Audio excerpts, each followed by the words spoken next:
First, we're going to hear from General James Jones. General Jones was the Commandant of the U.S. Marine Corps. He led the greatest warfighting military alliance in the history of mankind. He was the Supreme Allied Commander of NATO, and he was the National Security Advisor to President Obama. Please welcome General Jim Jones.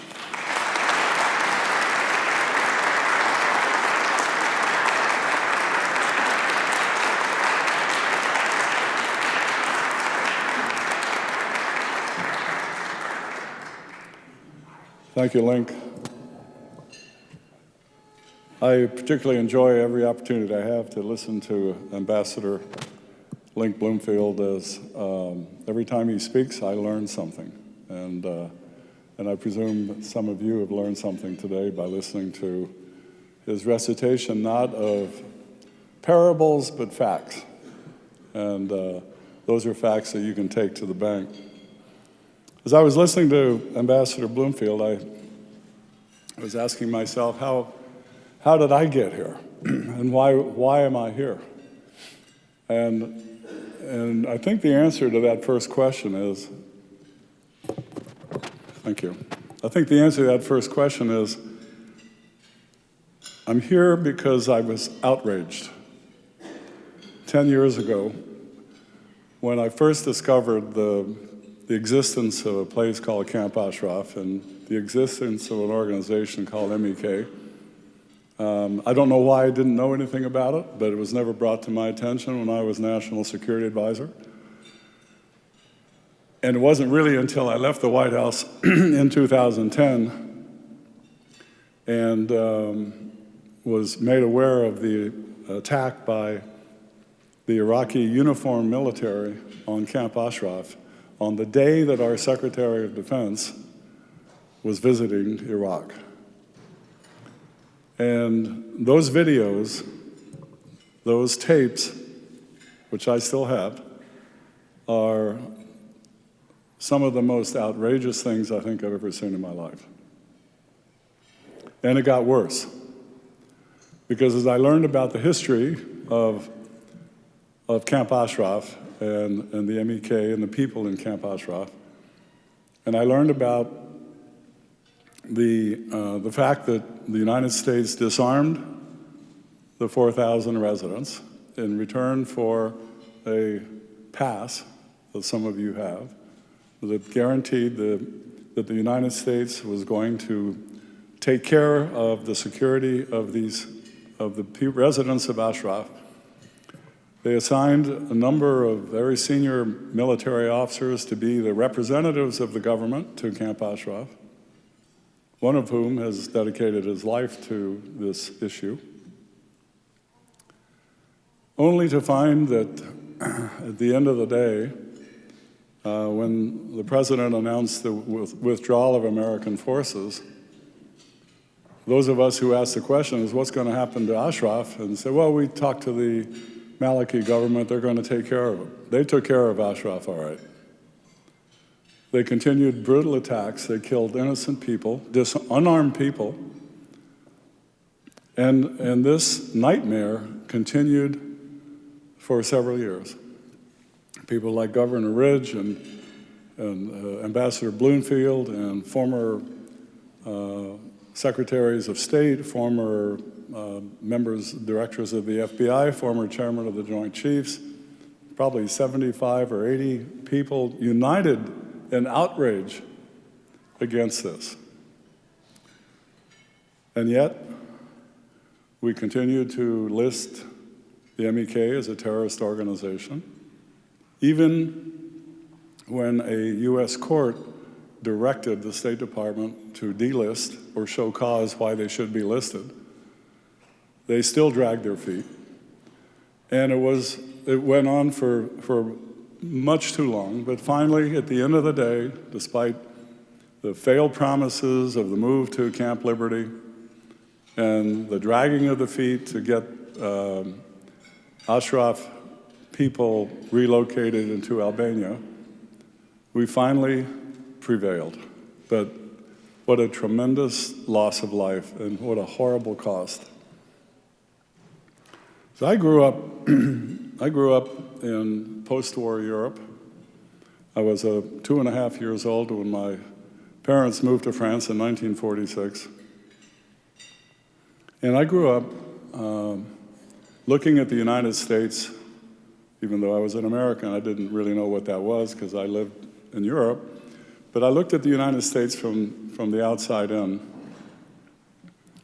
And I had many friends when I was a young boy. And we used to say, what do you want to be when you grow up? And they would say, I want to be an American.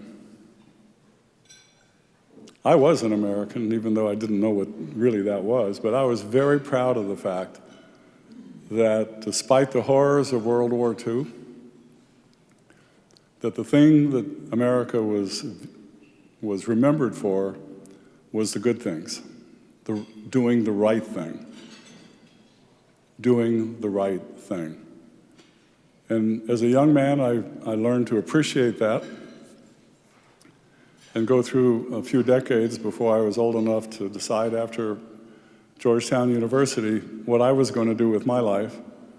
And I decided I wanted to be part of an organization that represented the country that did the right thing. Not just occasionally, but all the time. And if we didn't do it right, at least we admitted it and we tried to make amends and we tried to do the right thing. And so for 40 years, I served as a United States Marine in an organization representing a country that I believe always tried to do the right thing. On the history of Ashraf and the history of the people in that camp, I count that as a failure to do the right thing. A failure by the previous administration, a failure by people who were using the people of Camp Ashraf, in my view, as a pawn between the behavior of the regime that people were trying periodically through different administrations to nudge into doing the right thing when the regime had no intention of ever doing the right thing. And so 10 years later, I'm still here. And I'm still here remembering the outrage, remembering things like that. I'm still here because for the first time, we have hope. We have hope that in the not too distant future, that the regime will fall, democracy will come to Iran, and the people of Iran will live to see a brighter day.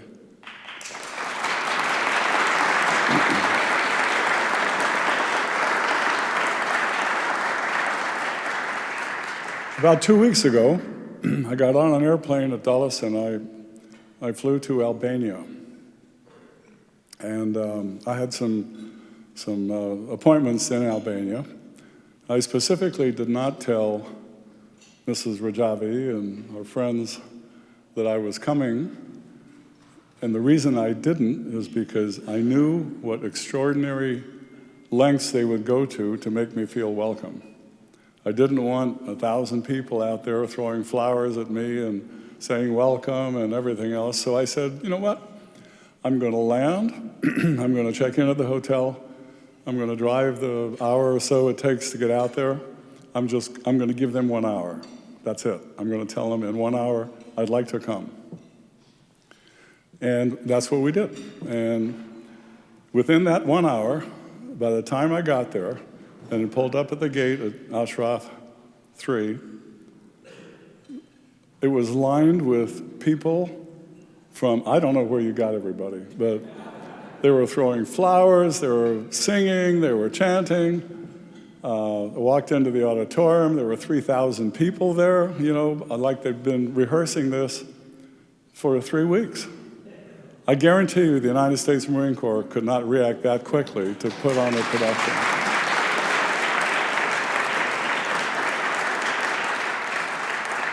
So it was a great visit. And I congratulate everybody that had anything to do with bringing Ashraf Three to life. It's a very impressive place with very impressive people. One of the things that I've noticed about the times that we live in is that we are back to an era where democracies are competing with autocracies. And I think this is very worrisome. I mean, certainly the regime is an autocracy, Russia is an autocracy, China is an autocracy, North Korea is an autocracy. But democracy is under attack in ways that we've never been under attack before. Because, like it or not, some of these autocracies are smart. The Chinese are smart. They know what they're doing. The Russians are, to me, Russia is a declining power. You know, they have oil, they have nuclear weapons, but that's about it. They have a GDP the size of New York State, maybe. But they're a nuisance. They're a strategic nuisance. But the Iranian regime is an extremely vile, extremely criminal regime. And we should have special contempt for them. And shame on any country that says that advertises itself as a democracy that doesn't call them out for what they are. Shame on them.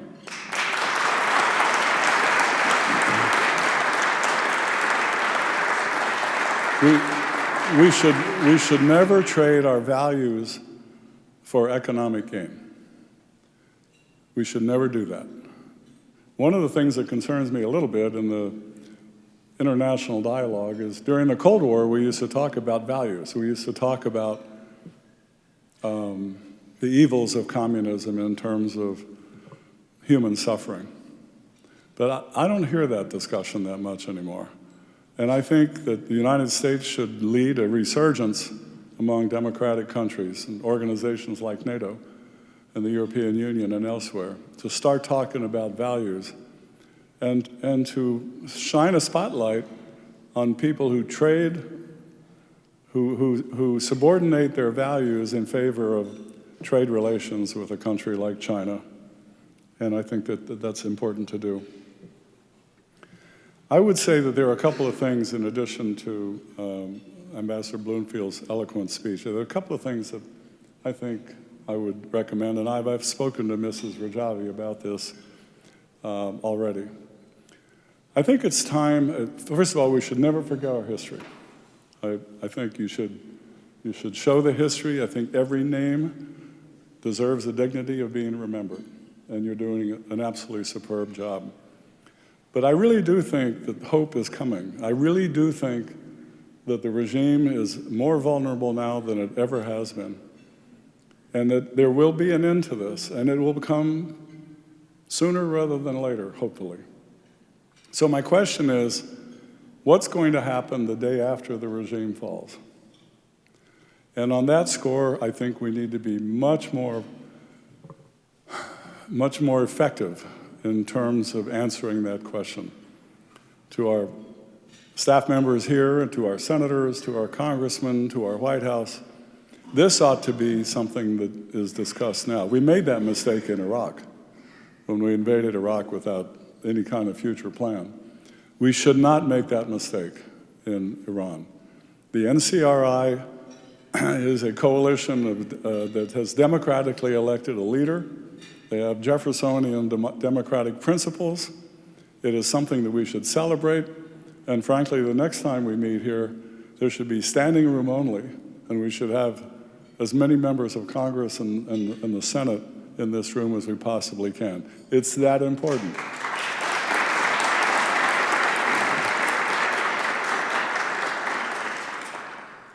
So those plans, I think, should be broadcast. I think they should be broadcast to the people in Iran. What is going to happen the day after the regime falls? I think the regime would like to know that. But I know the people would gather a great deal of motivation to keep up the struggle and we should broadcast that plan throughout the democratic countries that support the NCRI and its democratically elected leaders. So, yes, over 10 years, Outrage, replaced by Great Hope, and I look forward to being with you in Tehran one of these days soon. Thank you.